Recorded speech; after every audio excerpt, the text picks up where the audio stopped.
It's good all the time, and all the time, I mean all the time, God is good. Tutandise wiki eyorwalero musanyu kubanga n'omwezi gwe tulimu nago gwa kugamba gwa sanyu gwa bumalirivu gwa amanyi, yes, gwa mikisa kubanga Women's Day eri muguno omwezi gwe nyini. Therefore abakyala mwena tugenda kulaba nti tubaitira program ezi zikwata kumwe nga tuba celebrate nga tu celebratingira wamu n'abakyala ne bamama baffe n'abawala baffe na buli omu yenna. Olunaku olwaleero negatiddwako omwana mulenzi Kakama John. Kakama John ono bamuzaala nga talina mikono naye nga ekyo ayise mu kusomozebwa kungi nnyo. Naye nga ate despite the fact that abantu abasinga baali bamwesambye ate Mukama tannamwesamba, Mukama tannamwerabira. Yes, awo nno Mukama mwayitidde mu bantu ab'enjawulo nga abasomesa be, jjajjaawe n'abalala bangi nnyo. Tugenda okuba tuyingira mu lugendo olunaku olwaleero ng'era tulina Ninsiima Rona. Mukyala Ninsiima Rona oyo yagenda okuba nga interpretinga oba ataputa byayogera nga tubitwalira Kakama era Kakama nga tuddiramu. Yes, awo tugenda okuba nga tutandika olunaku olwaleero bongo yine kibuzo kyonna kiweze ku 0781277701 katuyingire mu lugendo.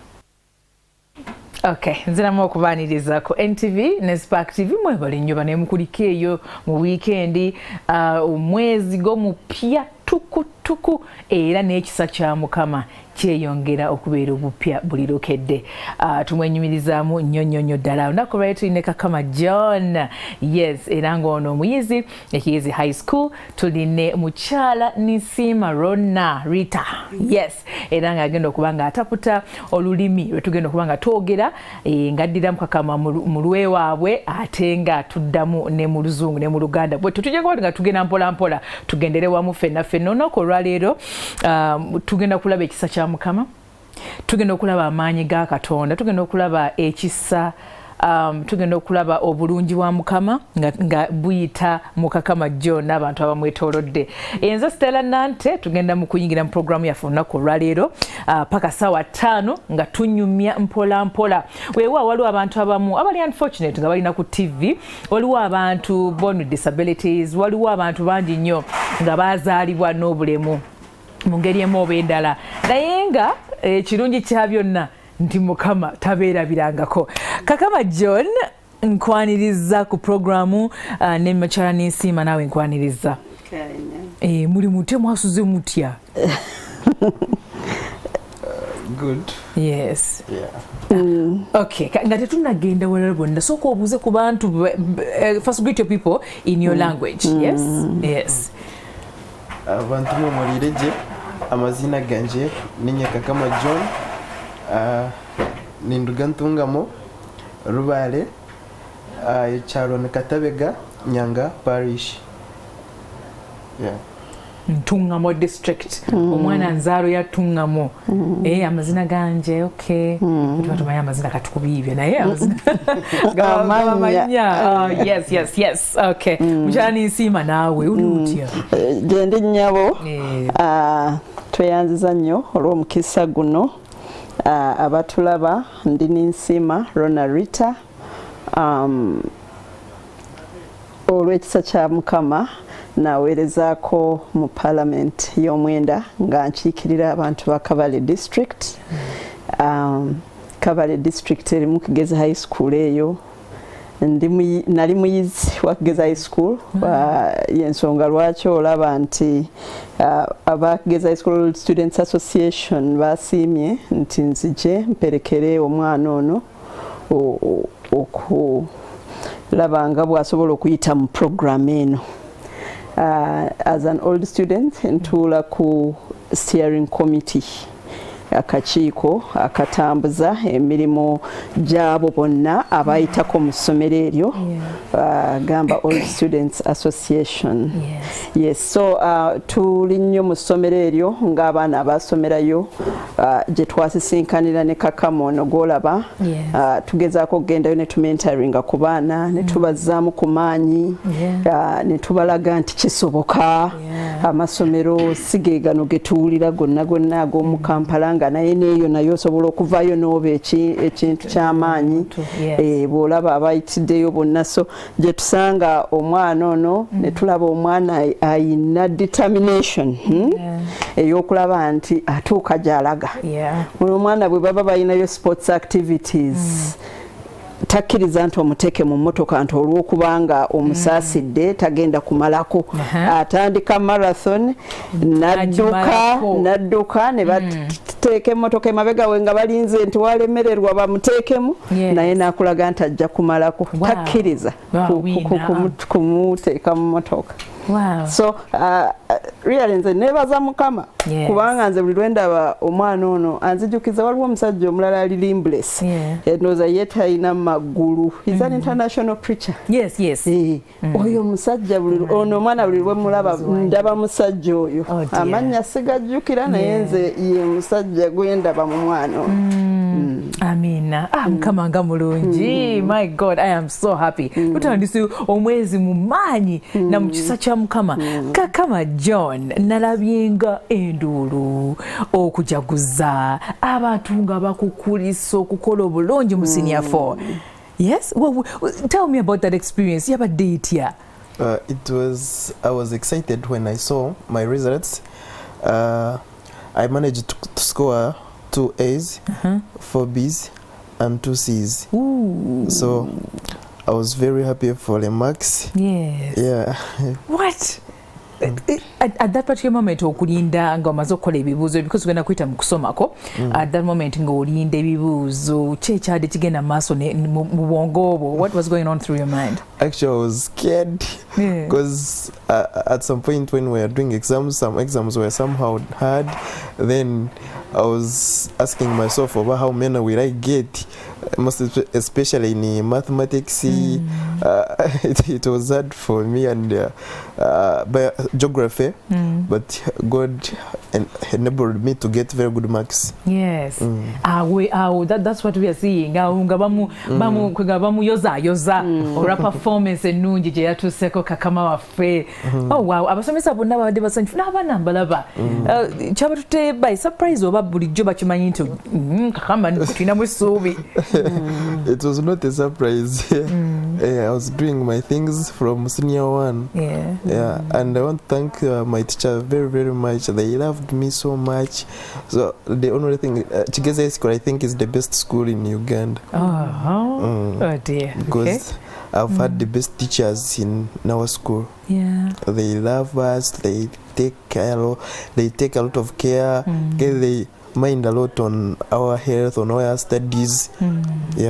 Okay. Abasomesa ba Kakama era nawe ogambye osomera ku Kigezi High School. Abasomesa abo Kakama aboogeddeko nga abafaayo ennyo. Gwe ekyo kyogerako kyengeri gye bayisamu abayizi abava mu different backgrounds abalina ebintu ebyenjawulo. Soko tugambeko. Abasomesa ffe nga old students twalaba nti kikulu batuweereza omukisa ogw'okugezaako okunoonya abantu betwagala okugenda mu ssomero eryo naddala abakulembera abasomesa. Twagala omuntu nga yasomerako Kigezi High School ng'amanyi culture eya Kigezi High School ng'amanyi bw'alina okutwaza kubanga ffe twasomera mu Kigezi High School ngeri ku musinje gwa ddiini. Ngeri ku musinje gwa ddiini nga obulokole kintu kikulu. So kati ffe kyekyo kituyamba nti abasomesa abaliyo bateekwa okuba nga balina omwoyo gw'eddiini. So kituyamba abasomesa abo okutwala abaana bano ne babakwata obulungi ne babaagalisa okusoma ne tukendeeza ku bino by'owulira nti amasomero g'eddiini egakoze eki. So nze ndowooza nti ekintu ekyo omusingi ogwo gwe gutuyambye mu basomesa baffe okukwata abaana ng'abaana baabwe. N'amutunuulira n'amanya nti ono situnuulira mwana wa ssomero naye ntunuulira mwana wange. Njagala mukolera ekyo kye nandyagadde nti n'owange bw'aba ali eyo bakimukolere. So ekyo y'ensonga etuma omwana ono okufunira emirembe mu ssomero omwo kubanga abasomesa bamwagala bamufaako kwegamba wanjawulo eri abantu okulaba nti abalala abeesobola bw'ati tebaagala kugezaako naye ate ono ali limited naye ate ng'olaba nti ye amanyi gy'alaga alabayo so kati ekyo kyatuyamba okulaba nti abasomesa bamukwata bulungi ate nabo ne kiyamba n'abaana nva ne ku basomesa naye bano abaana abasula naye abaana bamwoleza bakola kikwegamba ng'olabira ddala nti abaana bw'obayigiriza empisa n'obayigiriza n'okubeera obumu mu bantu ab'enjawulo omugaso gw'okuyamba ku muntu ateesobola so ono omwana tosobola musanga tolaba nga bw'ayambadde tosobola musanga ng'ali shabe bamugololera bakola ki akasaati mukwano njagala nnyo green osabudde uniform yaffe kyova olaba nti tuli wano tetuli mu green accidental era tetumanyi oba nawe bakuwuliddeko. You chose that outfit. What you choosing? What you had on the day? Yes. We can make a difference. Nice. You have good fashion sense actually. You do. Okay. Wali kusomero abana tubalabye ngo of course nga Madam Nisima bwagambye nti abana nabo okwegamba kibakuliddemu nti omuntu wabanga ali mwanjawulo muko obanga tatufaanana obanga aliko ki nedda fena tuli bumu ate no ye spirit ya amaanyi nnyo okubanga nti that norm mu ssomero kiba kikulu nnyo okulaba nti abana bakwatiza wamu. Okay, Kakama. Tugende mu kuzaalibwa. Ozaalibwa Ntungamo district. Yes. Omukyala n'omwami ani. Amanyi ogamanyi? I know the names of my father and one of my mother. My daddy was called Tumusime Fred, then mom Sharon. Tumusime Fred ne mukyala Sharon bye batuzaalira Kakama. Yes. Jajja ogambye wakulirako ewa jjajjaawo twali tunywa mukachai walino ngamba jjajja yakuza. Yes. Okay. Jjajja mukutu wala olina emyaka emeka? I was 2 years old. Walina emyaka 2 gyokka. Okay. Kikyojjukira jjajja kunyumizako kengeri gye wazaalibwamu n'ebyaliwo obijjukiramu kosoko bitusizeemuko? She told me when I was born my mom wanted them to kill me because of my physical appearance, but then dad and my grandmom said no.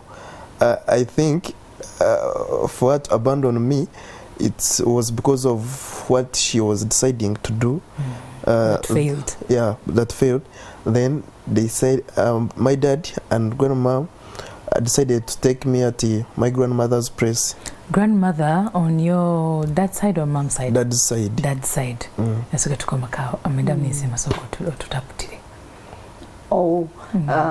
Kakati kyagamba nti yazaalibwa abazadde amannya agogedde Sharon Elia Mzeiniriha Tumusime Fred ne Tumusime Fred yawummula ekyennaku.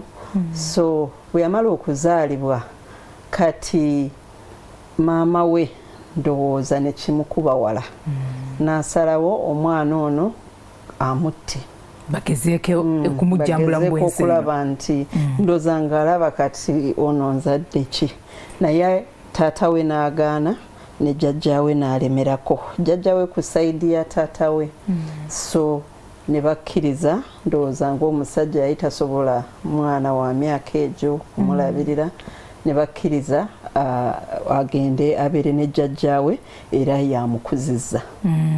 Okay. Jjajjaawo era naye ali Ntungamo. Yes.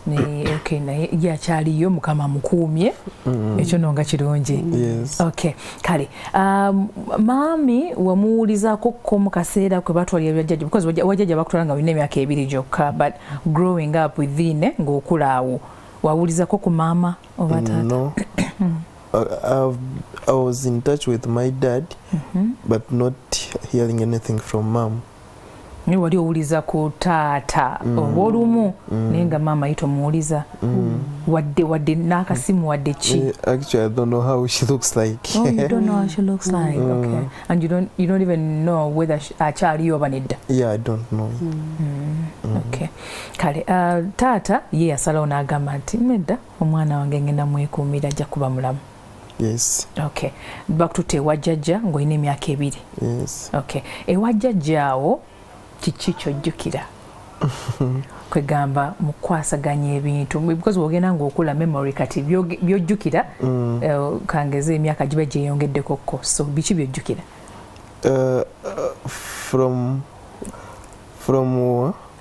ewaka at home what did you used to do at home? Yes. I used to graze cows. By the time we had small cows like 6, then every morning we used to go to graze. Then after we go home for lunch. After lunch we take them at to drink water. Then that's the thing I used to do when I was young. Maybe in the evening playing football with my fellow children, playing children games, you know them. Football, running around, running all sorts of games. Yeah. So were you the only child your mom gave birth to? Yeah. Okay. Gamba y'omwana yekka gwe bazaalayo tebalina baana balala mu maama ne taata. Daddy wawe tarashobore kuzaala? No, like I have step sisters and brothers. But from the dad's side. From dad's side. Okay. So you mentioned the activities. Maybe you take us through. Yes. Abadde agamba nti mu myaka egyo emito ajjukira nti yali balinayo ente 6 nga azirunda azinoonyeza amazzi n'okuzannya okw'abaana bye byamaanyi ndowooza bye yakola. Ekitegeeza jjajja teyamusaasirako n'agamba nti omwana talina mikono temuwa mirimu mingi temukola kwegamba jjajja grandma was not very careful with you, like delicate, handling you like a chatka. She was not. You had to work. And I also loved to do. Oh, you loved it. So you loved the challenge.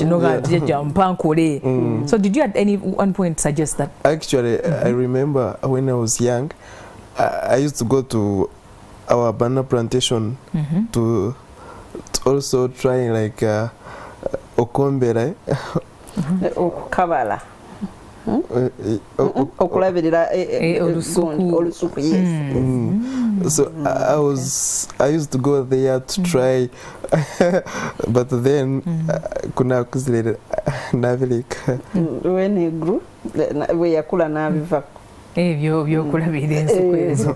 Kale mu mirimu egyo gye yalinga akola. Okulabira ente okukola mirimu ki egirala gye yalinga akola kale okuggyako okulabira ente n'okugezaakokko okulabira ensuku.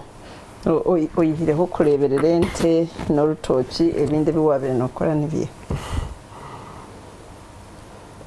Home activities? No.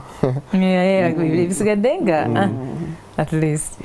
Okay, wakolanga otya okulunda ente ezo? Because zeetaagamuko. No, I used to command them. They would listen. They would be like, hey, John has spoken. Yes. Let's go do it. Oh, that is nice. Okay. Okay, tetunatera kusoma. Then abaana bala bakulabanga batya? Abaana bali wange waka step sisters and brothers. Boo. Actually, we are normally, they wasn't seeing me as a special person. So we lived a normal life. Oh, that was nice. Agamba nti tebaamusosola oba okumwawula okumulaba ng'omuntu atafaanananga bo era ye alaba nti balinga bantu ba bulijjo mu byonna bye baali bakola. Alowooza lwaki tebaamusosola? Kugamba kyava ku kijjajja engeri gye bakuzaamu values yabateekamu oba? Okay. From when I started staying with my grandmom, I've never hearing them or seeing them like saying Emboozi he's not like us, such story. So why do you think it was like that? Is it the way your grandmom raised you? Yes. Yeah. All of you, like she always wanted you to be treated equally. Yes. What do you kati tubulyeyo ke kintu kyojjukira jjajja nga akola maybe nga abagamba mwenna nte bannange kino mukikole mwenna oba tewali muno ali special tewali ali ki mwenna muli kimu ekintu kyonna kyojjukira any incident that you remember? I don't remember anything like, but grazing cows. Okay, we used to divide nanka home chores. Others would go in a banana plantation, then us we go to graze cows. So that's how she used to do her things. Oh, okay. Emirimu yagigabanyanga muko. Abaana bonna yali abaweereza emirimu. Buli omu nga alina kyakola, so ndowooza ne kibayamba okwiraba nti bonna bamu era ne basobola okukola ebintu bonna nga bali wamu nga tewaliimu kweyawula. Okay. Jjajja yagezaako kuba ndabye waliwo ka video producer ndowooza tujja kusooka tuwummulemu katono nnyo producer ajja kanteerayo nga tokomyewo nga oli mu kusenya mannyo, oli mu kuwandiika, oli mu kukola activities endala omuntu kugamba ze yandikoze ng'alina n'emikono. Kale katuwummulemu katono nnyo tukomawo tukyalina Kakama John. Tuvaawo.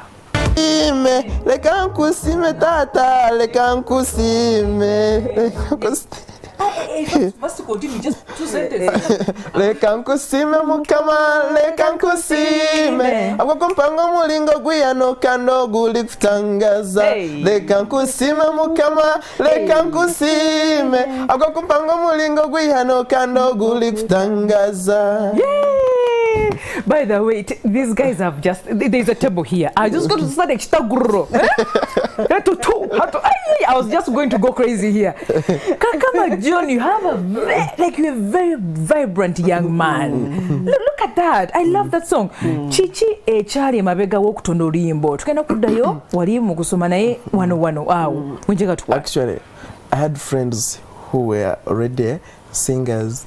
They used to tell me, why can't you also join music?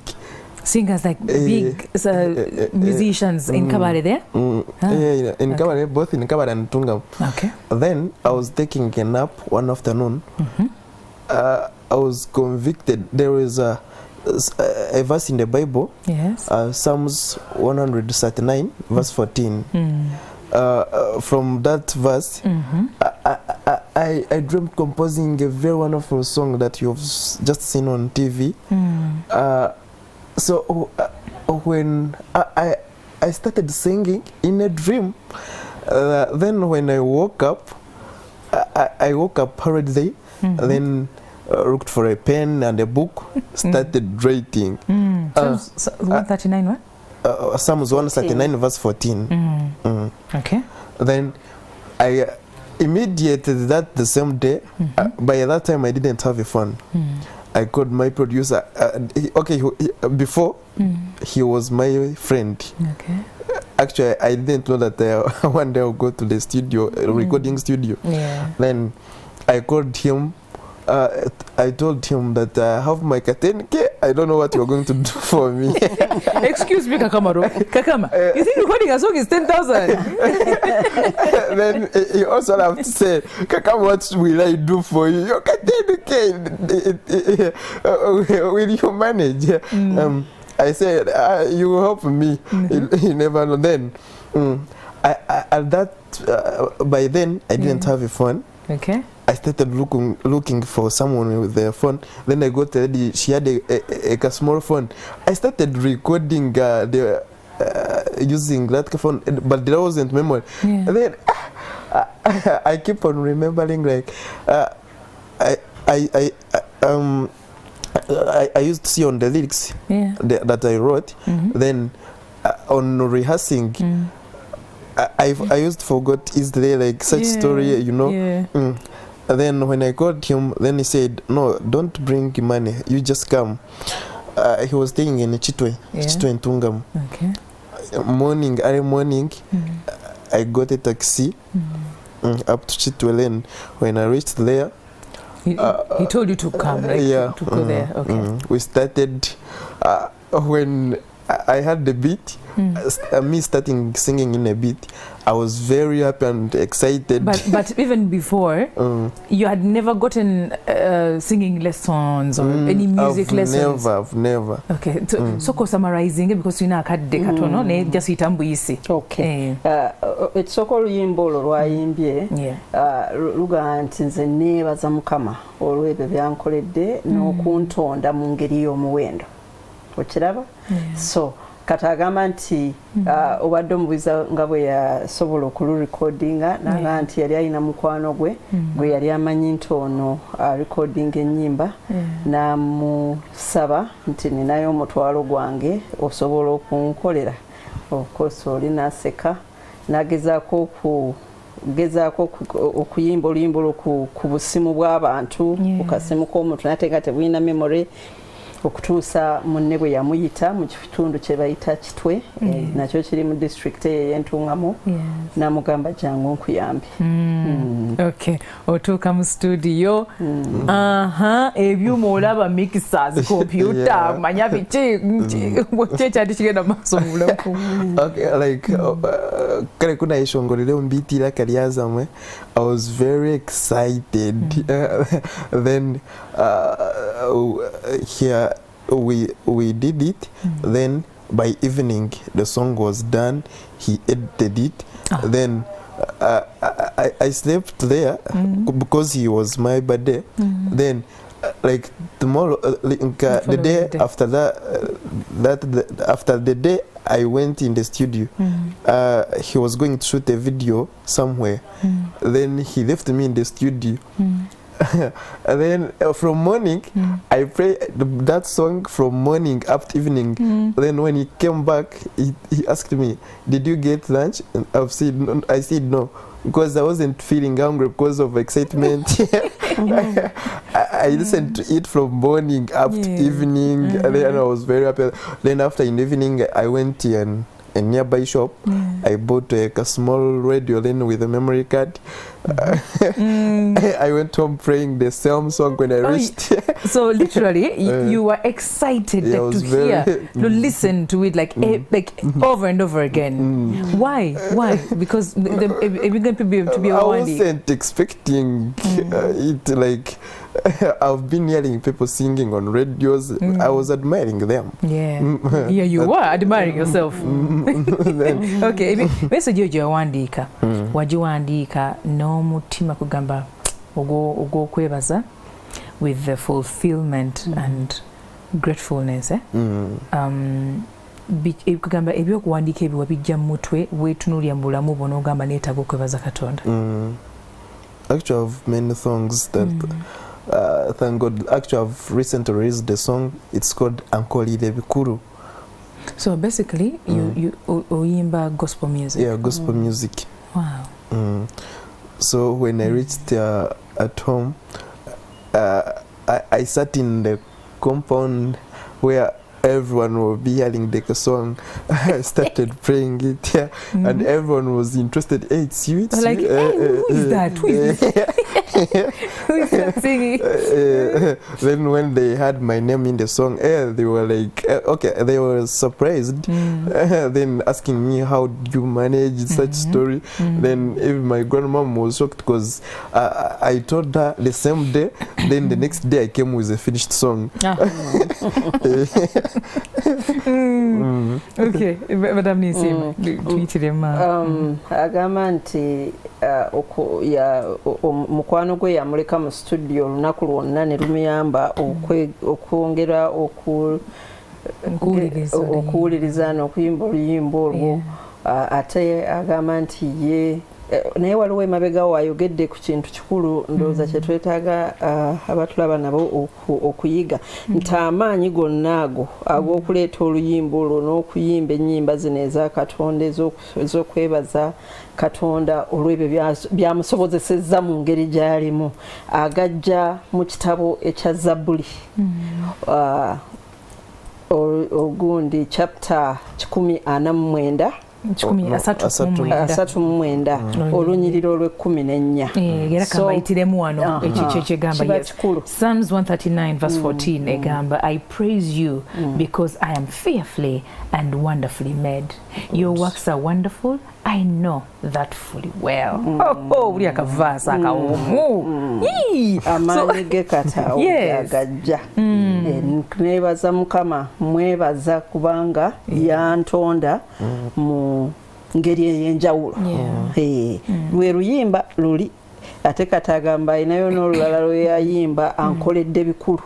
Ekitegeeza Katonda we amanyi amaanyi ge gye gava. Yes.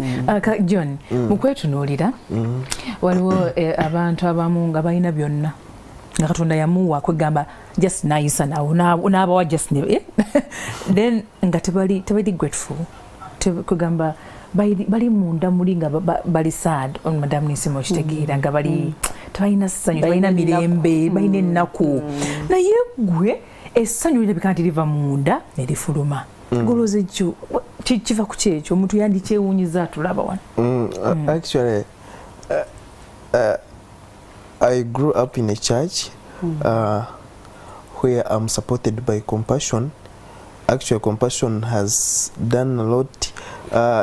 Compassion chechi utuse kuchawo. Compassion it's an organization. It's called Compassion International. Compassion International. Then it has done a great work in supporting me, my music, like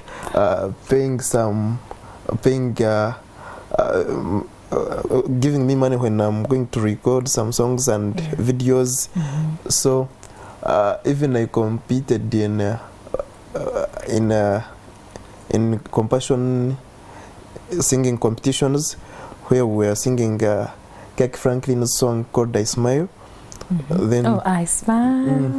That's yeah. So I was here in Uganda. I was the first one. Then in that video of I Smile by Kirk Franklin. But you guys, do you know who we have in studio? Do these guys understand? You were in a video of Kirk Franklin. Kirk Franklin muyimbi mu America. He's a gospel musician. All of you guys know. Enyibanga Storm. I Smile. Imagine Me. Lean on Me. You know, Lean on Me. And Kakama here was in the video. How did that happen? Excuse me, Kakama. How did that happen anyway? How did that happen? How did they get in touch with you? Singa producer afanya kwa clip hako. I don't know whether it's possible. It is, it's possible. Yeah. Olimba balita I Smile by Kirk Franklin. Kakama yalimo like yagula I think video game gula wow somewhere. Okay, like we made a special video where I was sharing my life story. Then in the middle I was singing it, then also chatting with Kirk Franklin on Zoom. Yeah. So is it in the final video of I Smile, that clip? No, Kakama John's lifestyle. Oh, life story, I mean. On YouTube? Yeah, on YouTube. Oh, I thought the video of Kirk Franklin. No. Of the song, the video of the I Smile, the song. It has many videos. Yes. Oh, it has many versions. Oh, okay. Kale badde nkifunye bula naye nga Mukama mulungi okulaba nti watuulako naye okugamba wayogerako naye n'okubadde nga ebintu birungi. Madam nze ndowoozezza nti tomutegedde bulala naye nga yaluddamu oluyimba lwa Smile. Tekwe kiringa gwe bw'oyimba oluyimba I Smile kati nange nenzija nenduyimba nze bwe ndowooza kyali. He was aware. He was aware that you're doing it again. Yamubuulira story ye gye nvuddewe so bazze boogera kati ne kimuyamba bano aba Compassion International ne bamuyamba okugenda mu competitions ezo ng'aluyimba. Mpaamu akapeera John. But John oli wakitalo nga bw'olowooza. Today is a new day, but there is no sunshine. Nothing but clouds since dark in my heart, and it feels like a cold night. Yeah. Today's a new day. Ooh. But tell me where my blue skies. Yes. Nothing but clouds since dark in my heart, and it feels like a cold night. Hey. I almost gave up, but a power that I can't explain Sabura. Hey. came from heaven like a shower now. I smile, Hey. even though I hurt, see I smile. I know God is working, so I smile. Even though I've been here for a while, I smile. Hey. It's so hard to look up and I've been down. Sure to see you give up now. You look so much better when you smile. So much better. Smile. Yes, you look so much better. You look so much better when you smile. Guys, you people, I don't know, but we should be grateful for the gift of life. Kakama ayogera ne ssanyu lingi ne fulfillment, satisfaction. Yegundi eyo kugamba Mukama yakuwa muyeka emirembe obukakamu. God's peace Mukama yeka yaso ogikuwa ne ssanyu. Grace. I think it comes from God only. Kali. Kuyimba oko exhaustizo gambe na nyimba endala ku YouTube. Yeah, I have like 6 songs. 6 songs. Okay, okugeza which other ones? I'm blessed by God. I'm blessed by God. Yesu nyambusya. Yesu nyambusa Mukama. Nsitula. Yes. Okay, Yesu nyambusya. Okay. Ankolire bikuru. They can't see me Mukama. That's the song I've prayed. There was Healer. Bowamani. Yes. Yeah. Ezo enyimba gwaze wandikira. Yes. How do you write? Okay. Do you go? Someone akute ku mukono nagamba nakusomesa okuwandika okuyimba? No. I just go in the Bible. I look for a verse. Then I start from there. Are you okay? Agambe ayina ennyimba 6 ennyimba ez'enjawulo ezogera ku kuwonya kwa Katonda lwero olwahiira ankoledde bikulu Yesu nyambuse Yesu nsitula n'endala nyingi nnyo nina omukisa am blessed webityo naye nga agambye azijjawa ennyimba azeeyiyiza naye nga ekimuyamba zenyiriri za Bayibuli agenda mu Bayibuli n'afuna olunyiriri olwogera ku nsonga gy'ayagala okuyimbako ne lumuyamba okufuna byawandiika yeeyiyiza yeewandikira byonna. Kati oziyimba wa kusomero anti eno olina okusoma eno olina okuyimba obikola otya nobibalance? During holidays, that's when I concentrate on music, but when it's time for school, I concentrate on my books. Yeah. So bw'aba awummudde mu luwummula lwagenda mu by'okuyimba n'akozesa ekitone ekyo naye mu nnaku z'okusoma amaanyi aba gateese ku bitabo. Okay. Wali performance ke want wona? John, even exclamation the performance wali.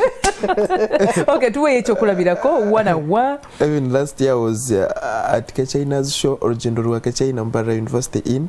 I performed in parties I perform. Even at school in chapel. Bakuyita ni kugamba ne sente ndo bakusasula n'ogenda no performing. That is amazing. Okay, when you get on stage, tell me a reaction n'engeri gy'owulira mu kugwenga gwe. When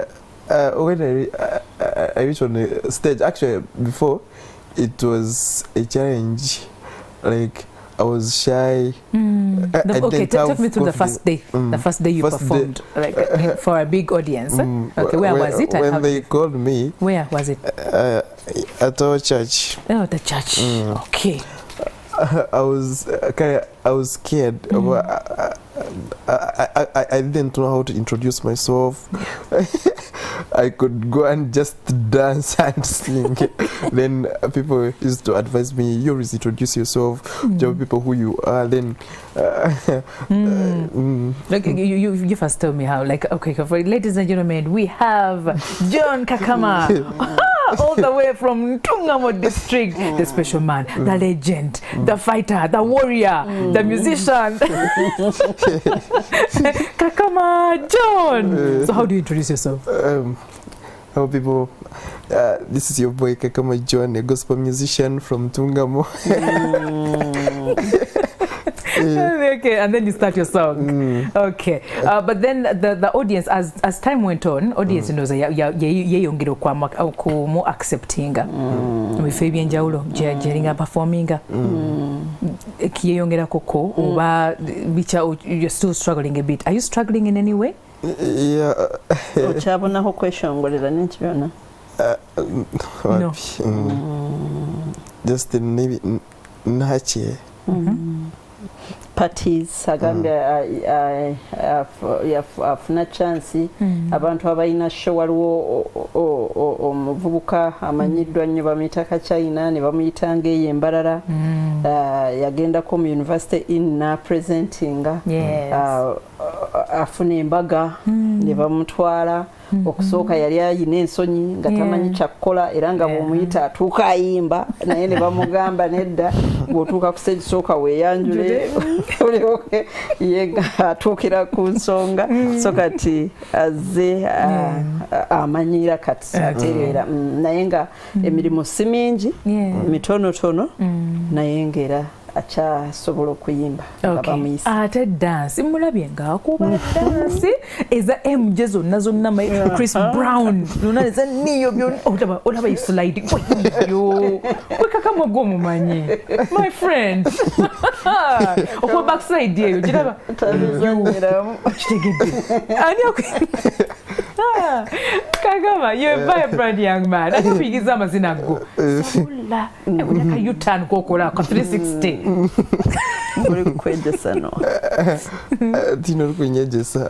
He teaches himself. Hey, he does. You know, YouTube videos bola banoga kanti kantambulye ku buno buli wa oteka muchi.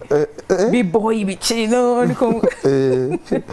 Okay, that is nice, Kakama. That is wonderful. On your music career, nkwagaliza bwanguzi bwerere na ejokoma okugenda ng'okirimerako. Ndowooza it's your passion. It is what you love to do alongside other things that you're studying, of course, to do and achieve. I wish you the best. Thank you. Okay. Kale, of course, tugenda tubuze budachika kutunonyine nga tunagenda mukumula. Waliwo activities etwayogeddeko, activities endala zoweekulira nga ggwe okulaba nti otambuza obulamu. Ani azikuyigiriza ye wayiga otya bwe kityo? I grown up like other people, like when you have hands, of course they can't teach you like you eat. So my leg, I think maybe it was used because I grown up knowing everything, knowing how to brush, to wash my feet. You grew up knowing. Your grandmother, didn't she at some point teach you anything? Or you were just, teaching yourself because of... Even she was also telling me the story. She was also surprised, like, when she saw me feeding myself, trying to feed myself when I was young, using the food. Then she was feed, like... you mean feeding, okay. She was like, then she told me one day she brought food, she pressed it in front of me, then she left it there.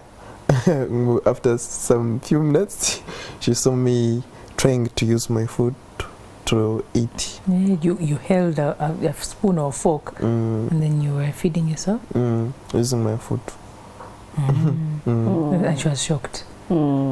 Agamba nti emirimu gye yabyeyigiriza kubanga ye yabeeranga awo n'asanga nga ekigere kye kisobola okumuyamba omukolera ebintu kubanga kati wetwogerera kyawandiikisa so n'okulya n'okusenya amannyo omulaba amannyo gali white okusinga n'abalina emikono so mbu waliwo jjajja we yalekaawo emmere ng'alowooza nti ajja kumuliisa bwe yagenda okudda n'asanga ng'omwana agezaako okweriisa ng'akozesa ekigere so teri yamusomesa naye ndowooza osanga Katonda ye ng'akula yamuweereza amagezi ago ag'okukozesa ekigere.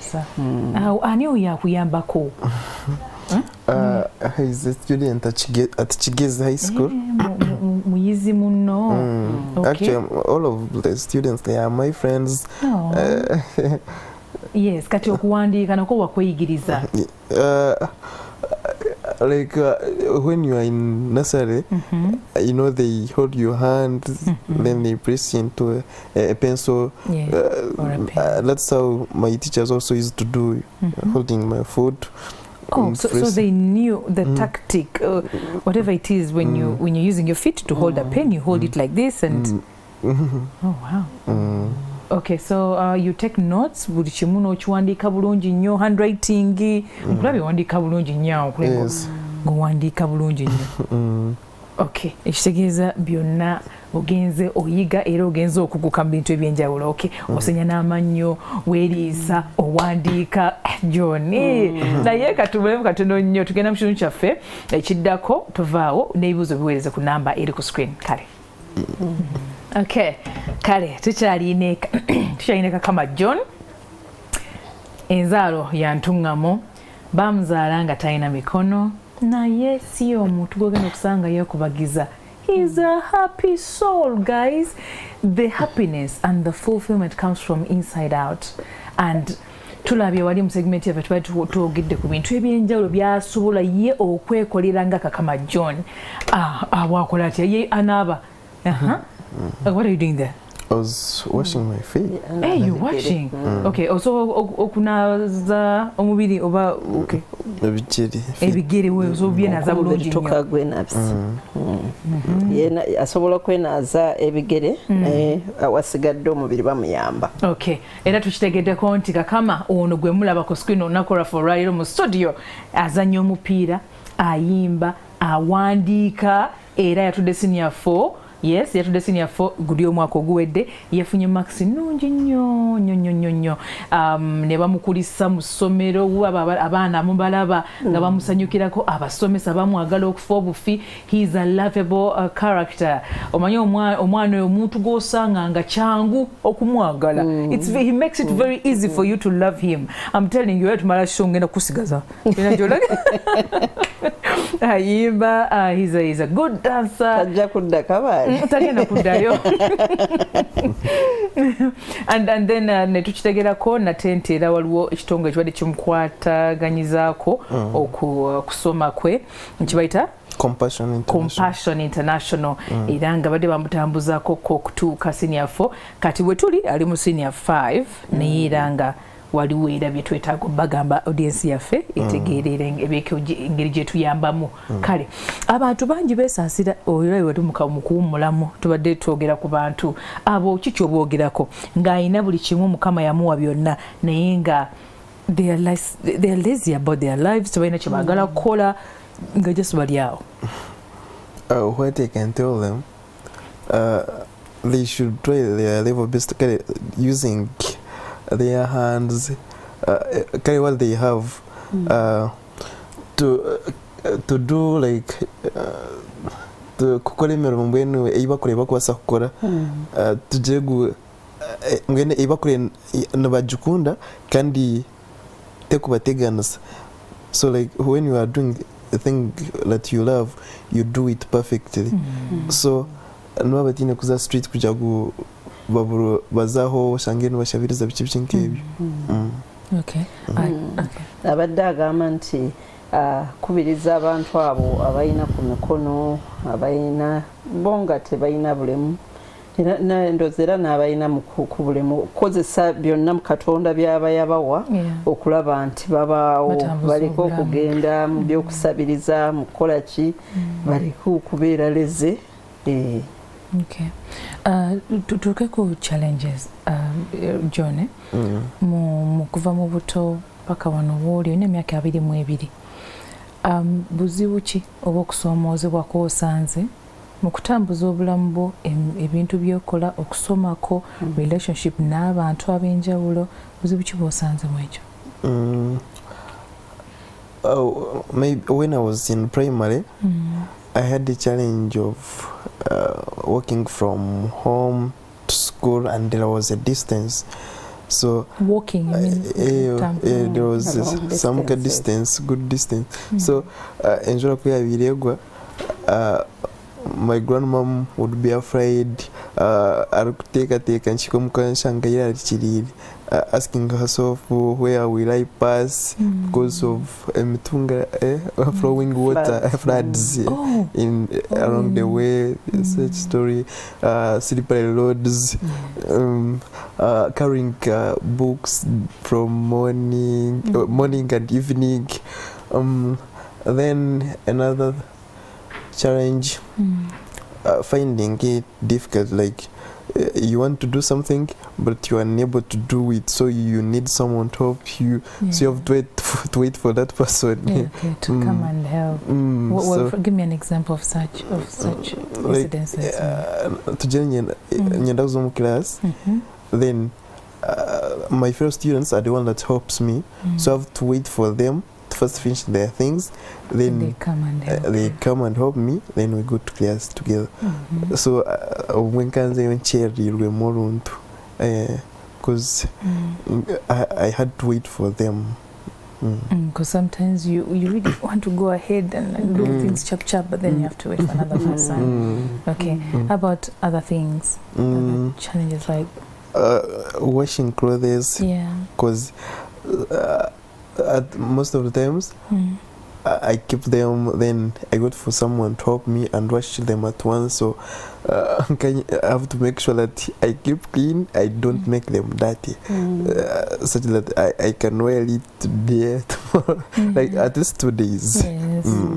Okay. And you don't want to wear clothes twice, you just want to wear a clean clothes. Okay. How about your grandmother? Okay, maybe for now let's first hear what agambye nti mwe ng'akula ebyali bimusomooza kwali kutambula ngendo mpanvu okugenda ku ssomero oluusi nga kyeraliikiriza ne jjajja naddala ng'enkuba etonnye omwana agenda kuyitawa kubanga oluusi gaabanga mataba. Then ekintu ky'okulindanga abantu omuyamba kikendeeza ku speed gye yandyagadde okutambulirako, nosanga ng'ateeka okulinda omuntu okujja ndozi okumwambaza, okujja okumuyambako, okumwolezaako ku ngoye, teyandyagadde kudda mu lugoye nga lukyafu, naye kati engeri gyali nti aba tasobola byekolera, afaayo nnyo okulaba nti takyafuwazza lugoye atleast alwambaleko emirundi ng'ebiri, ndowooza aba alaba nti akooya abantu. Naye nga bo tebawulira nti obakooya, tebawulira nti obakooya bo bali kakikoleka nguboni baruha iwe niwe oli kukyewulira tebakimulaga bo ye yakifiiringa nti atawanya. Oh dear. Okay.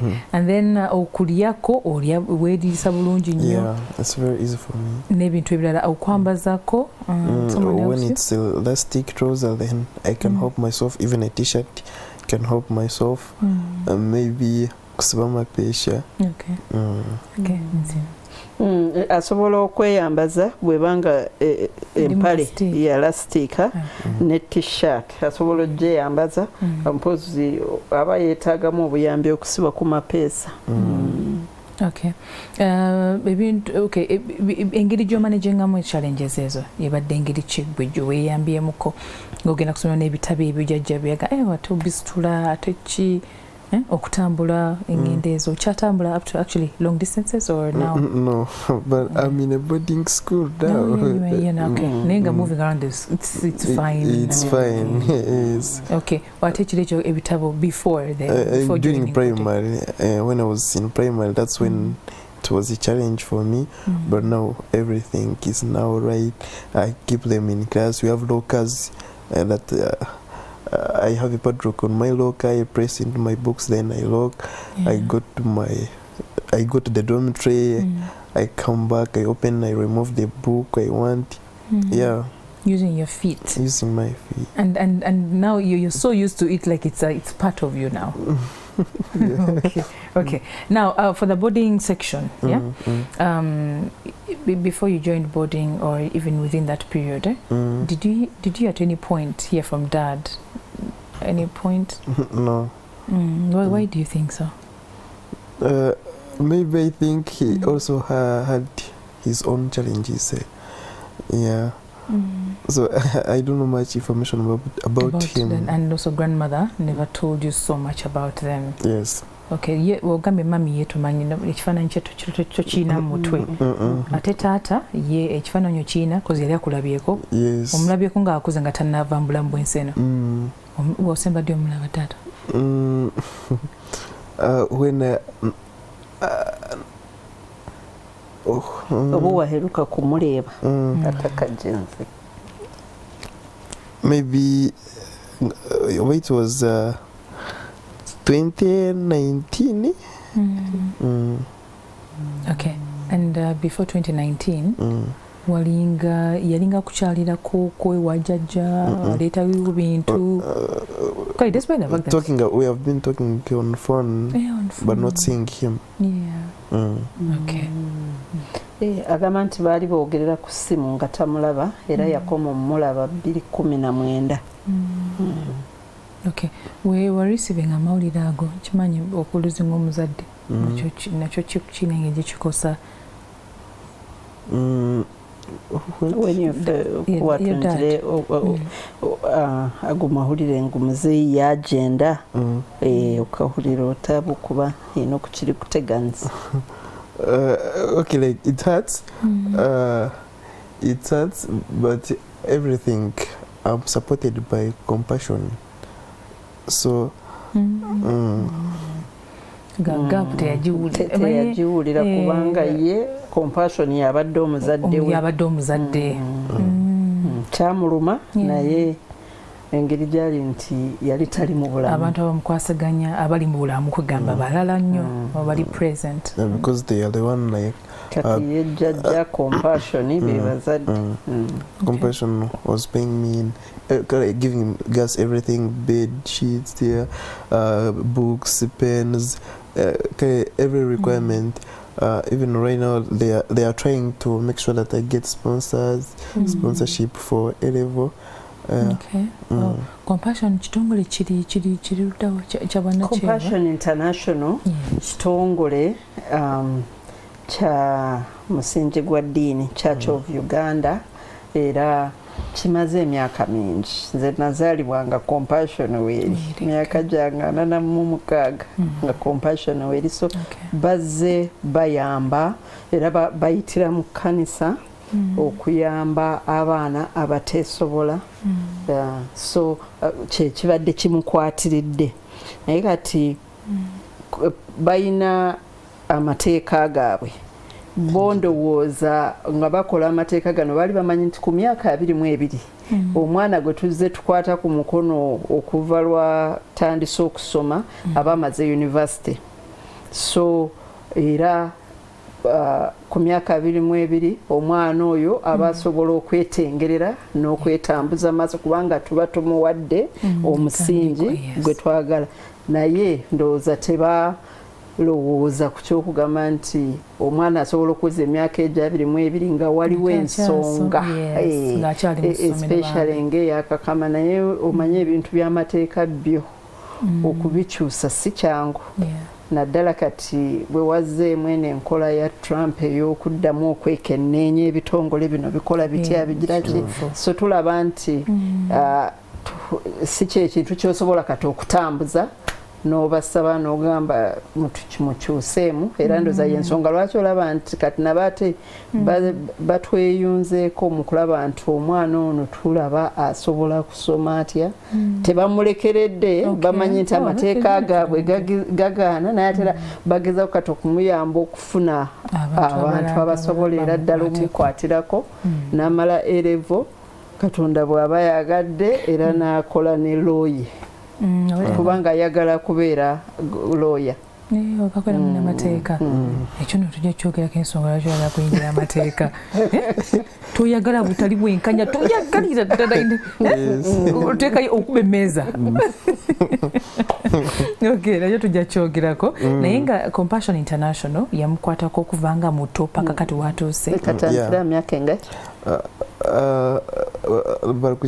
bakanjira ngu mami wanje atakagenzire gwakazeyo gukwanga ntakikiza emyaka nguleni kuna atandikira kutirira mukake then bija banregisteringa so bakatandika nanye ndikutandika kushomani ngeno mama wenga tannagenda yagendako mu Compassion okubasaba obuyambi bw'omwana naye ng'emyaka teginnawera kubanga bondoza batandika n'omwana atuwezezza emyaka gy'okusoma so emyaka bwe gyatuuka ndowooza tagimanyi bwe gyatuuka ne balyoka bamukwatako ye be bamuweereredde okuva we yatandika okusoma nakati okujjako okumuweerera bintu ki basic needs I don't know what else byonna babadde babimuwa byonna babadde babimuwa abadde ayogera mbu Compassion yebaddewo ng'emuwa amasuuka emuwa blanket emuwa ebitagamba bagaba buli kimu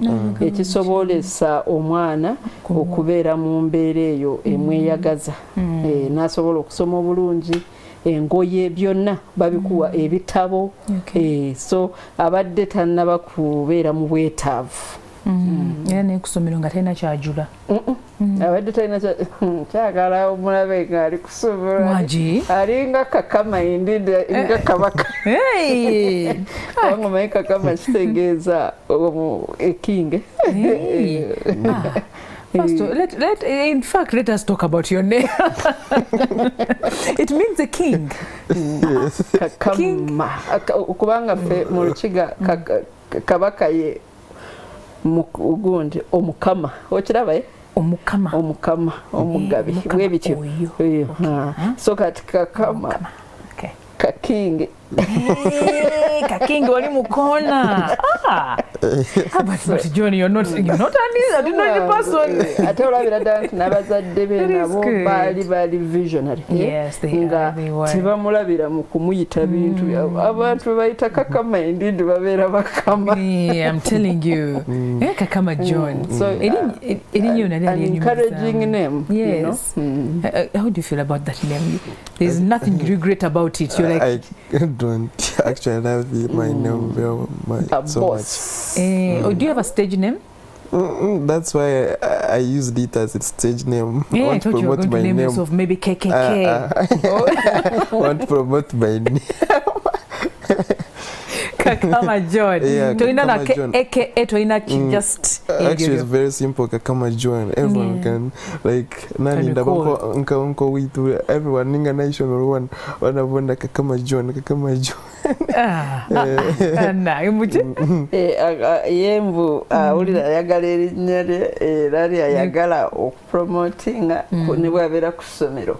Abaana bonna buli gyayita bagamba Kakama John. Okay. Obaddeko in a leadership position ku ssomero? Yeah. Obadde olinze ekyo mbuuze. Yes. Kiki kyokozaawo okusomera awo? I was the library prefect in my O level. When you stood for library prefect, were you unopposed or some people like, it's Kakama, I'm not standing with him. It's okay, I give him my vote. We were three, but wherever I used to go, students used to say Kakama, not considering others. Then even right now. Why do you think so? Why do you think so? Maybe I'm blessed because everywhere I go, I get many friends, as you know. Do you have a best friend at school?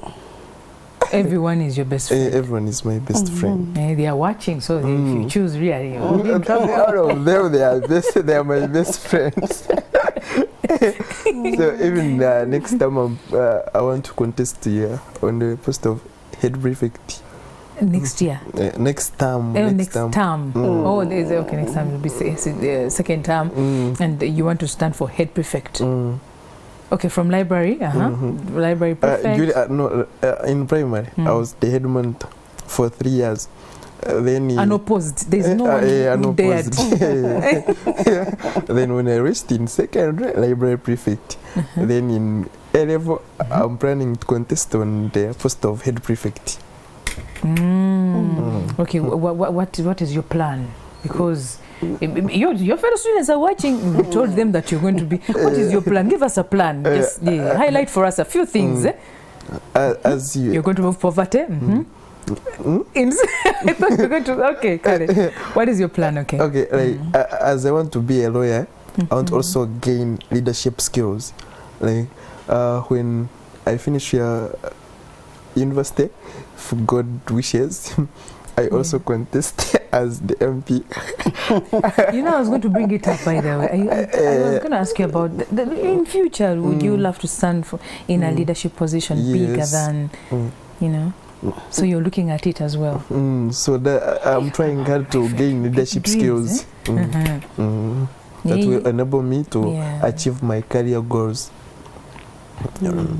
Okay, so lawyer at university, you want to study law.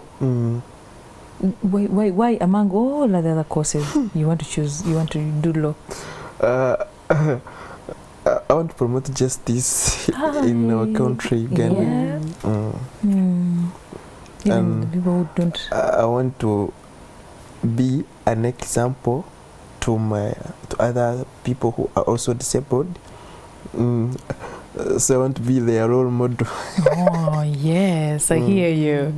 Okay, agambye nti nga akula bwe yali mu primary azze yeesimba ku bifo ebyenjawulo ebyokulembera mu ssomero, era yali head monitor.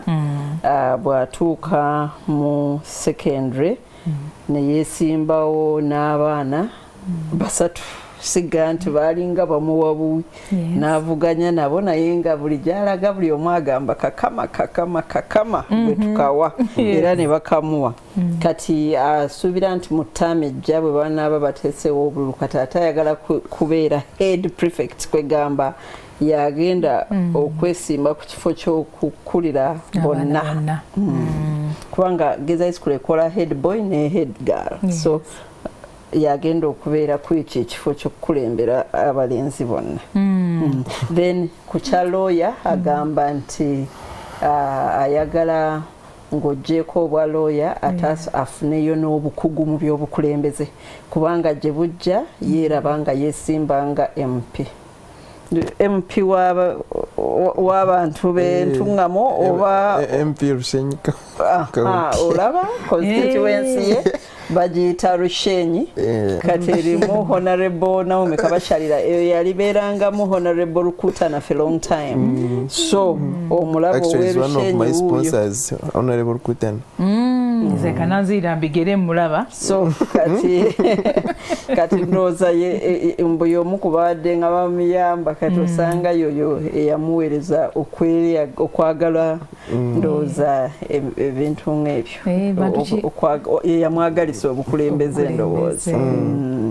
So agamba nti okusoma obwa lawyer ayagala bugenda mu kubanga ayagala kulaba nti wabeerawo obwenkanya, okupromotinga obwenkanya mu ggwanga. Okay. Bantu ki batunuulira for inspiration aba babiri oba mentioninze nye bantu ki abalaba olabira kuno ganjala kubeera ng'oyo wande bayinza okuba mu Uganda wano, bayinza okuba outside Uganda, tuyinza okuba nga Donald Trump nno nga yagala kenda ye orikuinspiringa aheri yihanga nka Elon Musk nakunda munonga ebintu bya technology. You guys, are you hearing this? One of his greatest inspirations is Elon Musk. Yes. Kubanga yagala nnyo ebya teknolojia. Okay. Then here in Uganda, I'm inspired by lawyers because they speak very good English. There is the way how they do their things. So I always admire them. Okay, like so even one of my role models, Rukutana, is also a lawyer. He has a a law firm Mwasuze Mutya Advocates and Company Limited. Yes. How about the likes of Council Narukola, those people? In the justice. Yes. Do they also inspire you? Yes, they do. Yeah, the way they handle themselves, the way they speak. You want to put on a suit. Elias. Those forces in the in the legal system. Yes. So you want to be that. Oh wow, isn't that amazing? Okay, how about music then? So Nisima to Dilem. Music, of course. I admire Kirk Franklin, his way of singing. Yeah. There is the way how he does his things. Yeah. Most especially in the songs like as if he's commanding, I smile. So I like that style of so much. Yes. Okay. And then here in Uganda? Here in Uganda, I like Levikson because he sings urban gospel. I like urban gospel so much. Yeah. Okay. That is nice. And in a few years, they'll be asking kids in high school that who do you want to be, and they'll be saying I want to be like Kakama John. Want to be like, which leader do you want? Kakama John. Do you believe that? Yeah, I believe it. The yeses. Yes, nga wagambye ye abo batunulira abamuweereza amaanyi mulimu Elon Musk kubanga ayagala nnyo bya tekinologiya ate bwogenda mu bano abannamateeka Honorable Rukutana ayogedde ne gundi advocacy ye n'agamba nti ye ne meeya Elias Lukwago naye amwagalisa okubeera munnamateeka Nalukola n'abalala ate mu bya music alaba Kirk Franklin amaanyi gateekamu nga abakako okusmilinga okusekako n'amwagalisa amaanyi ago then Levikson yayimba nnyimba za Katonda. Okay. Kale akaseera tekatuuse tugenda kuwummulamu katini nnyo bwe kati tunywe ku lwendo lw'amazzi then tukomawo n'ekitundu kyaffe ekisembayo twagala abantu baweereze comments or ebibuuzo byanetaaze okubuuza Kakama John ku 0781 277701. Kale katumulemu tovaawo. Kale ekitundu kyaffe ekisembayo today feels like a Friday, guys. Kubanga Kakama vibe jatuwadde muganda wange si ya bulijjo. It's not an ordinary vibe. Nayenga mukana kaseera mukano akanyumiro ketugenda okubanga tuyingiramu katugere ku the stigma around abaana bwe bati abazalibwa nga baliko obulemu or children with special needs abazadde kusaidia abazadde madam nisi mujja kunyambako tunemu yo camera oyogereko n'abazadde because ono Kakama John okulaba nti asobola okukola ebintu byakola ne level gyatuuseeko ate nga kugamba akiyongerayo kiina engeri ekinspirinzemu abazadde abalala. Yes. Webale nnyo madam Nante kati omanyi abazadde nga bw'ayogedde nti maama we ye ekyamujja mu mutwe kwali kugamba omwana ono tumujje mu nsi olaba omulembe gwe tulimu gufunye okusoomoozebwa kunene mu bawala abato besanga bazadde abaana be bayita autistic simanyi bwe nsobola kyogera mu luzungu naye autistic then ne mubeeramu abalala bana batera okubeera ne cerebral palsy n'osanga omwana ali awo kwegamba omuntu yandimise oba kasiru bityo talina kyasobola kwekolera abalala n'osanga ng'oluusi talina magulu oluusi talina mumwa n'osanga nno ng'abakazi bali eyo baweereza bamaama b'abaana amagezi mu malwaliro ng'omwana akyaliyo tomwonsa muleke mu nju tayonka takola kikwegamba togenda kugaa nti weekwatiddemu omutuze naye bw'oba tomuwadde mabeere tokoze ekira ajja kufa gradually.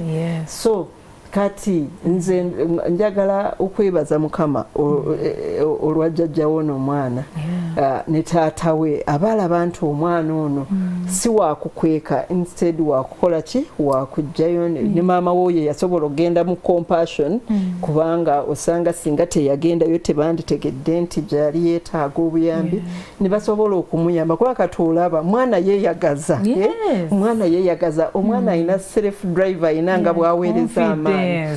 So Kakama bw'ajja mu Kigezi High School okimanyi nti ttaamu eno twesanze tulina abaana bana abalema.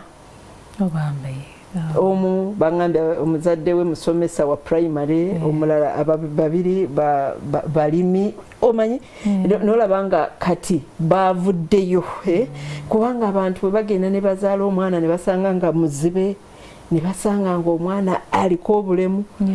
Ogenda ne mu maka g'omuntu n'enkusinkana ne kuga Stella mpozi oyina abaana bameka? Ati nina basatu bano abakubuuzizza naye wayi waliyo n'oli omulema firstborn, you know, muddiro tatuukayo okiraba. So kati mu Kakama tulaba abazadde nga batandise okuga omwana tusobola omutwala Kigezi High School n'asoma ate n'aba ekyamaanyi kubanga bw'otunula mu results ze AABB kwegamba omwana ono bw'olaba baasinze owulira ddala nga ofunye amaanyi. So tulaba abaana bazze abamu batambulira ku mikubo ebiri abalala bakagaali, naye ffe ne tukyebaliza Mukama nti kati abazadde batandise okujjayo abaana ngaabo. In fact nze njagala nnyo okwebaza NTV kubanga Kakama si yasoose. Nzijukira waliwo omukyala bamuyita Nalu Christine, ffe tumuyita Nalugunju kubanga mu buto bwe twakula naye nga Nalugunju, naye kati bwe yafumbirwa n'abeera Mbawa. Yafuna accident yali ekira, waliwo accident yali ku Kira police awe yatwala abantu bangi ye Katonda n'atwala amagulu naye at least n'amwerezo guni.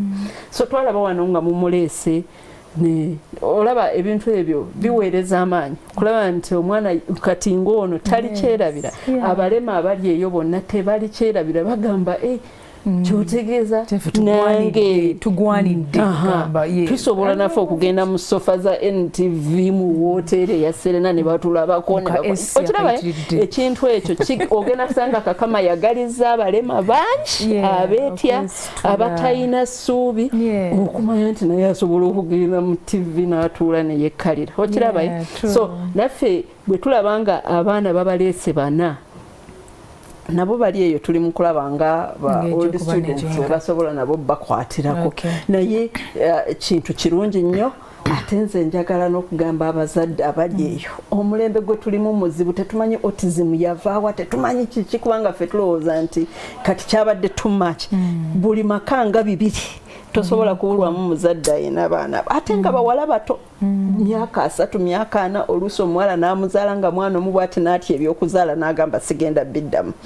Muyina Kabaale RDC ayina aba omu autism ye kale aba tayogera naye at least asobola okuzanya, asobola okukola ki. Omulala ye atuula awo bw'oba tomukyusiza teyeekyusa, bw'oba togize eki naye n'olabanga abazadde olabira ddala nti okwo kuba kusoomooza nnyo mu bawala mu maka amato. Olaba amaka ennaku zino engeri gye gayinamu okukyankalana kati ate n'osanga mulimu omwana oyo. So nze ngamba nti abazadde ekintu kino tukitegeera, tetumanyi kireetwa ki. Bagamba mbu obwonko bw'omwana ndooza mu kuzaala oluusi omwana ndooza akoowa oba biki, maama we n'akoowa omwana n'avaamu ng'alina problem mu bwonko, naye ng'olabira ddala nti sitaani yasazeemu okwataakinga abakyala abato nga aleeterwa mu ebyo ebintu bya autism. So omuzadde ali eyo ne yeesanga ng'oli mu mbeera ng'eyo.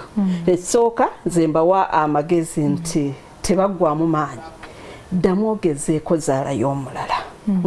Kubanga abalala bo bakomaawo n'akugamba nze muyina yasalawo n'aganzaala ogwo talina kimubuze talina ki, naye atya okudda mu mbeera eyo kubanga olwedde eno yokayoka yamu traumatizing. So abakyala abasomyeko at least bagezaako okulaba nga basobola okukwasa abaana, naye tewaliyo n'abalala ababatwala mu ago amasomero agaba abaana n'amulekayo I know. Esawa y'okuwummula n'etuuka n'abula n'amasimu ge yabawanga tosobola kugamanya. So okugamba abazadde nti omwana bw'omuzaala ng'alimu obulemu togwamu ssuubi. Oyinza okuzaala alina emikono naye ate n'atabako kyakola. Kakama ono agenda kujjayo amaka gaabwe tebajja kikkiriza. Waliwo ne video producer gyanteddeyo I think agitaddeyo waliwo jjajja yabadde ayogera oyo jjajja ng'alimuoko bulala. That's your grandmother? Yeah, Blessings to you, grandma. Tukubuzaako jjajja wa Kakama. Kale kampise mu questions. How are you? Omulabye. Oh wow. Jjajja Mukama amuwe emikisa amwongere obulamu. Abantu ba NTV bonna ne Spark TV tulabira jjajja ngoziyo. Omugambe akoze omulimu gw'amaanyi nnyo. Mukama yebale kwiza Mukama mukozesa. You know? Okay, tulina messages from different people. Okay, mwebale nnyo okuweereza bubaka era ngenda kuyita mu bumu then tweyongereyo. Good morning. Onagambye wow, indeed this is God's power. I never want to use the word ateesobola. I have seen more and more people who are physically fine but other people do things for them. Yeah? I see a John, a spirit of an entrepreneur. I see in John a spirit of an entrepreneur. Entrepreneurs, they do things for us in a matter of putting our mindset at work. Our brains working very well. Twesobola. It is not about the physical appearance, but our mindset and brains. So, John, we need you. Develop your entrepreneurial ideas, and we help the world together. Isn't that a beautiful message? Or your tenure, Calvin Eruero. Yeah, Gambia, he's watching from Kampala. Greetings to you, tenure Calvin, and thanks for watching and supporting Mwasuze Mutya. Tino Mlala, Isaac Wanzala. Wanzax. This guy. Okay. Wanzax. I thought you were going to be like Kakama. Johnny. John in West Nile. Agambie, who inspired John Kakama and who is his role model? And which countries does he dream to travel to? May God bless him for his talent. Okay, do you want to answer that one? What you? America? No. I want to travel to America. Yeah, you want to go and meet Elon Musk. Yeah. Okay. Okay. But to answer this view of ours, Isaac, you remind him that your inspiration is Elon Musk and some of the people here in leadership and in legal law. And then which countries would you love to travel to? I'd like to travel to America. Which other country? China. Big super powers. We're talking about super powers. Shang Shui, Elon Musk, Trump. Jesus, this is great. Kale osanga izo kututeka mukatike. By the way, nze nawe bisera sibisite biri bya wala madam Rona. Mwana ono. Tujja kuba omulala gambye Kakama webale kumanya Katonda. That's why you have that smile. Stera bambi nawe onsanyusiza webale kuzzamu maanyi. Oh, thank you so much. Thank you webale kulaba. Okay, Mlala Gambie, thanks, Madam Nante. I'm impressed. Would he be interested in getting artificial hands? Yeah, would you be interested? Yeah, with this new technology, of course, there are so many bintu bigenda maso bingi. Bantu babatika kama gulu mikono bichi. Wandiagado chigezako? Yes. Okay. Naye olaba nga tisoboka kubanga olaba nti emikono gino kubanga waliwo body supporting. Naye kati bwegubanga okuva wano olowooza limbs zisoboka? No science. Okay. Manya abazungu bakoze ebintu bingi nnyo. But ono yabuzabuza nti yandi kyagadde just in case kisoboka. Of course. Okay.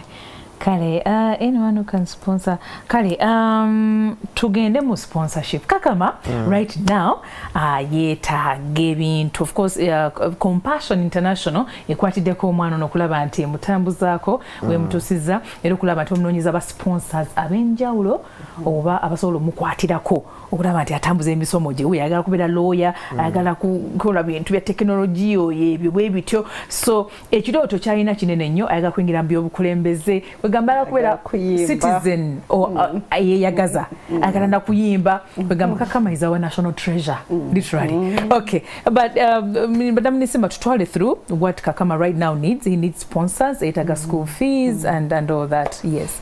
Kakama Kigezi High School bolaba school fees kati ziri ku mitwalo 9 senior 5. So twakubyemu akafaananyi ne tugamba nti bw'oba omuwadde essente ezo ndowooza ne tumufunirayo n'ebikozesebwa by'emitwalo nga 2 aba asobola okumalako kubanga kati kiba kitegeeza tugenda kwambala obuvunaanyizibwa okulaba nti compassion byonna byebadde emuwa tubimuwa ebitabo pens mwagambye compassion ina amateeka nti bakoma ku myaka kangeza 2 or something nati kati John Bambe ali mu senior 5 aina myaka 22 so engeri bamukwatyako naye nga kale sinyo kyebakozeeko bo bakikozera tubebaza nnyo bakola nnyo actually kati emyaka 22 agiwezamu eno tamu. What is your birthday? It's on 25th April. 25th April. So wakoona emyaka 22 eri etteeka liba ligamba oyo omwana kati asobola okwetambuzaawo neyeyongerayo.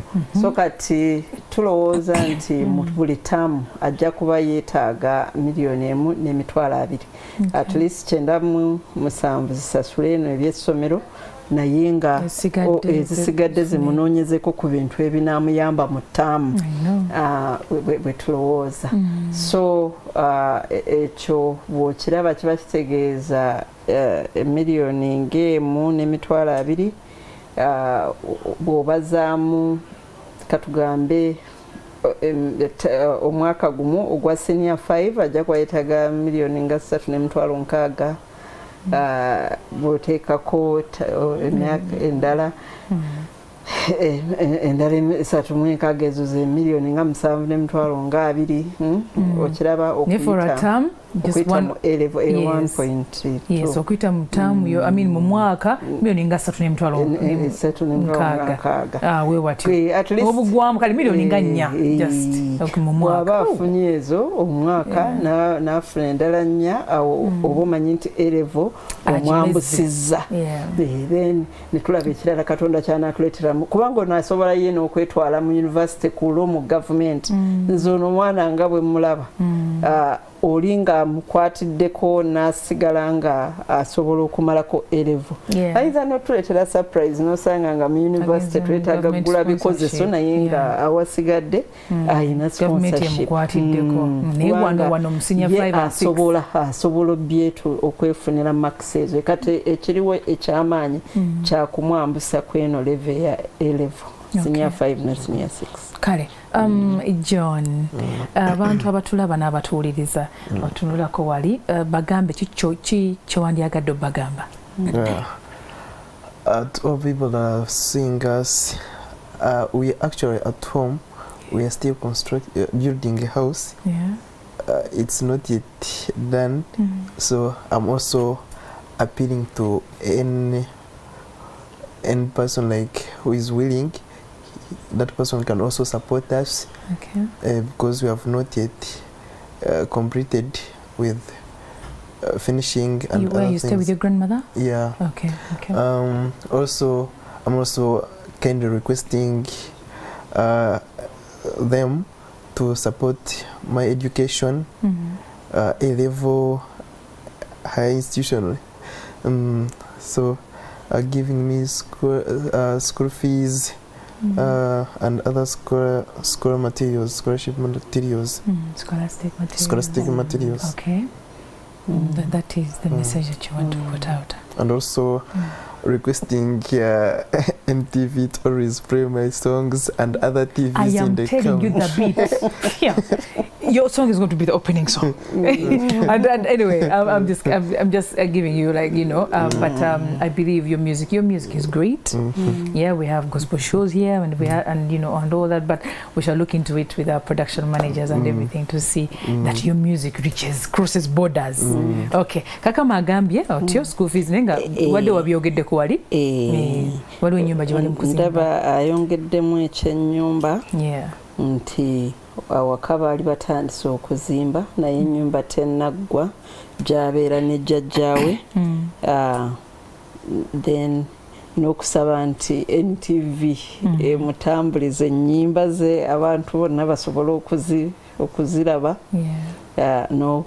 n'okwongera okuziwagira. Naye ekya fees tubadde tukimanze. Okay. Thank you. Thank you, Nisima. John, looking back with at your life and everything, what are you most grateful for? I'm most grateful that God has given me wisdom and knowledge. I can see has given me eyes. There are some people that cannot see, they cannot move on for themselves. Like if he needs something, if he's to eat something, that person cannot see what he or she's going to eat. So I'm grateful for my life. Oh, that is nice. That's nice. Okay, are you going to give us a phone number for people? Abantu abandyagadde okutusako obuyambi mugiremu ebendala n'obaakoko enamba zokola ki zotulekera netulaba nti tuziyitamu. Okay, before you give us that phone number, of course tujja gigaba nga tumaliriza wali naye a message, tuwe your message to the Akawungeezi High School, head teacher and the teachers and the students and your fans plus me. To Akawungeezi High School, Fraternity, and my fans. First, start with this Akawungeezi High School. Yes. I want to thank so much my head teacher, Mr. Akampura Abraham. He's a good man. He encourages us. He gives us guidance and counseling. Like if you feel you want to do something, you can approach him. He's a good person and ask him anything you want. So my teachers, I love you so much. Thank you for loving me. Thank you for enabling me to score good marks. Then to my fellow students, I love you so much. I don't know how I can appreciate them, but I love them a lot. May God bless them richly. That's the thing that I can say. Then to my fans, keep up with the spirit of support. Keep on pushing my music. One day we will reach there. Then okay. And then do you have something to add on, Madam Nisima? Basically, nze kwebaza NTV olw'omukisa guno kubanga tumanyi kitegeeza okufuna essaawa namba oba essaawa bbiri ku TV in terms of essente ze yandibadde afulumya okujja wano yandibadde tasobola naye okusingira ddala mwebale okugezaako okuweereza amaanyi abantu abo baba bazaaliddwa n'obulemu. Banze buli lwe mbalaba mweno program Mwasuze Mutya mpulira nga ndaba nti muweereza abantu essuubi ne mubayamba okusigala nga tebawedde mumanyi ate okumanya nti ne bwe wankubadde waliwo ekizibu ekyo naye ebirala byonna bisoboka. Ekyo kintu kikulu nnyo. Simanyi bw'ogenda kutuadvisinga essimu z'abaleka alekeza structure Bani abamuvunaanyizibwako right now bebani twanze mbadde ndowooza nti twandireseewo ndowooza essimu za essimu wabwineza oha omutwe oyine yaawe naye wanenda kubaha naye waliwo kati ng'omusomesa eyazze amuwerekedde bamuyita omwami Dick ako omwami Dick yandibadde ndowooza oyo ye director of studies DOS. Then tuyinawo ne chairman owa Akawungeezi High School Old Students Association omwami Alfred Kabuchu.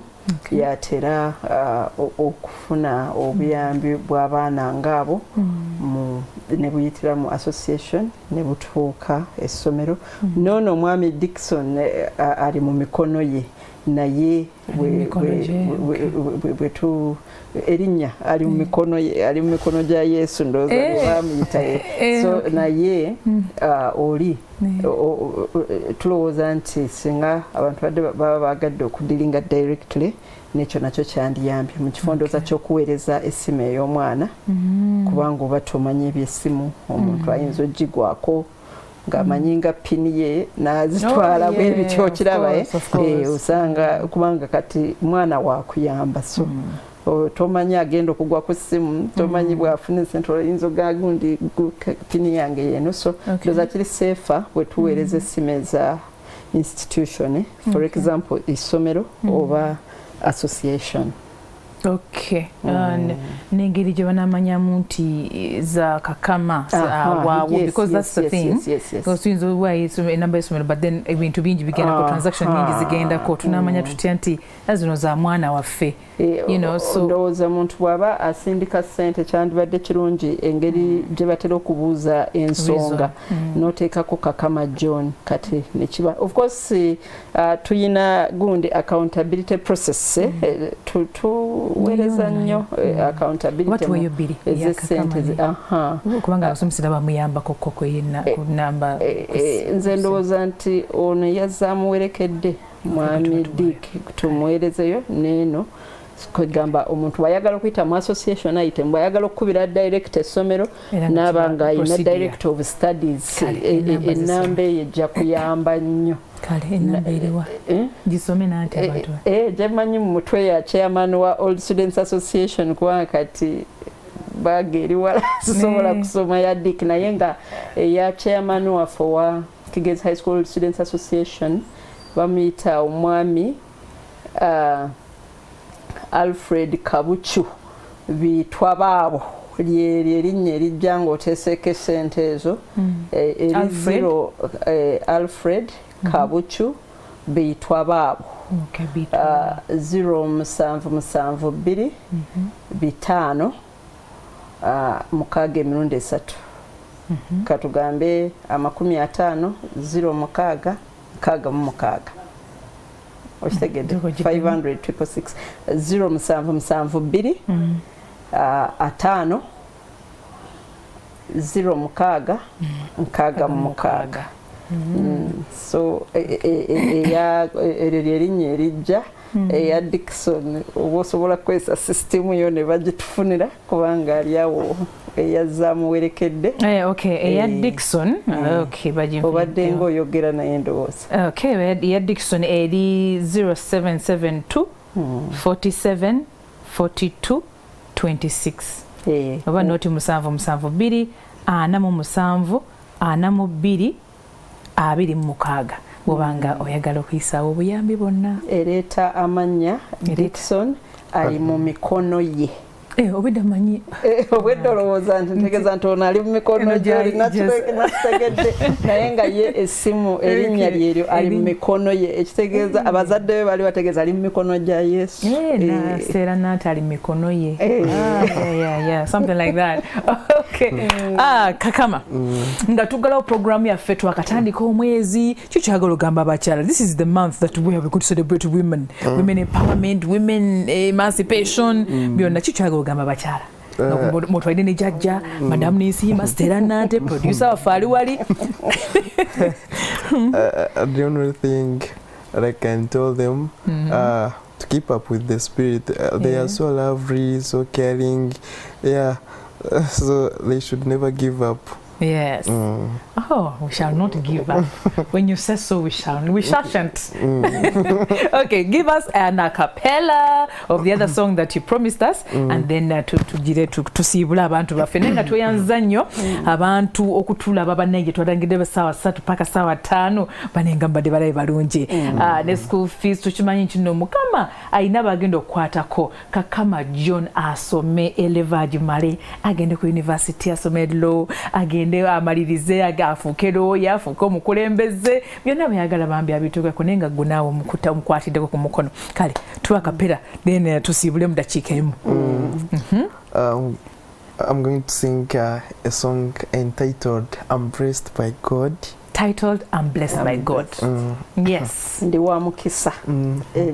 We are blessed by God. Let us get into the song, and we thank you guys for watching. It's a Monday. It's a Women's Month. Kakama is here. The show has been wonderful. Thank you for the messages and comments and questions that you've sent. We love you, and Kakama is going to just close the show.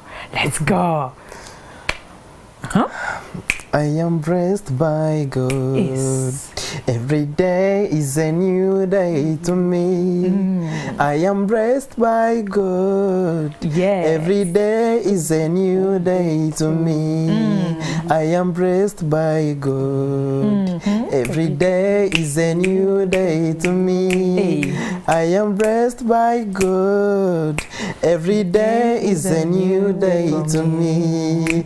He who feeds the birds in the air is the one that feeds me. That's why I praise Him.